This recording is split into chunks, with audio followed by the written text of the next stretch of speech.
Hello, and thanks for joining this short video on cash management, something that's absolutely critical in any business at any time.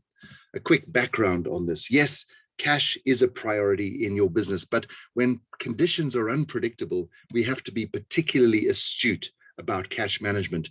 And it doesn't matter whether your business is absolutely thriving. You may have abundant cash resources, but we still have to be really careful on how we manage that cash. Of course, if your business is struggling and you're battling to pay your bills, we also have to be really clear on how we can improve that situation. So a couple of principles which underlie really good cash management. One is that profit and cash flow are not the same thing. The bad news is that you may have extended periods of profitability in your business, but that doesn't necessarily ensure you will always have cash at hand when you need it. But there's good news, because as we look at the cycles in your business and how your business operates, we may be able to predict when those cash holes will occur, particularly in a mature business. That's more difficult in a brand new business. And if we can predict when those cash holes will occur, we can manage by speeding up the inflow of cash. That might be getting the invoices out more quickly or delaying your payments so that we can avoid those cash holes. And if we do that, there's more good news, because we can create policies, procedures, behaviors, habits in your business which make those things normal and will avoid those cash difficulties. That's a huge benefit for management, who can avoid the stress of worrying about cash problems, and they can focus their attentions on something more productive in their business.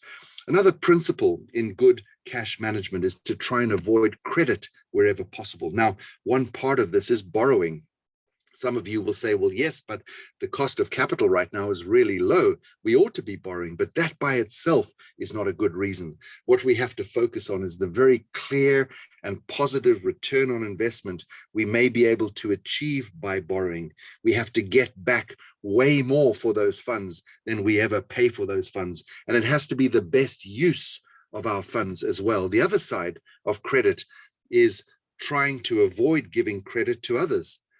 Often in many industries, we allow our customers to pay us over time. We extend credit to our customers. And because it's the industry standard, that doesn't make it the right thing to do.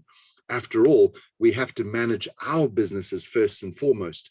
If we don't do that, we will never be able to serve those customers. So let's focus on credit policies which make the most sense to our business. Another technique that some businesses use when they run into cash difficulties is discounting. This can be a very intelligent strategy. We might encourage our customers to pay us up front because of those discounts, or even order much more. But we have to be really careful, because when we discount, we are obviously getting less for our investment in the products we're making available in the market. And we may not be able to cover the bills later. And quite often our customers would have paid us the full amount for our products in any case. Now, here's a really important topic. All of our businesses have an underlying business model. That means that we are offering a product which the market wants and the market is willing to pay for. And if that is the case, we will be able to generate cash from sales, from our revenues. And that's the cash we ought to use and put at risk, not cash from outside sources, and especially not until we have validated that our business model is working. So have a good think about your business model in your business. Can you say that your customers absolutely want your products and are willing to pay the prices at which you are offering them? If so, you should be generating cash from those sources. We must be very clear on that topic in our business. And finally, finance processes. This may sound a little mundane, but it's really important. If we can get really good at invoicing on time, invoicing accurately, and procuring from the right vendors and paying the right prices, collecting the money on time, and ensuring our accounts payable process is advantageous to our business. This will really help us in cash management. We hope you benefited from those 5 ideas on cash management. Please join us for our future videos. Thanks for your time now.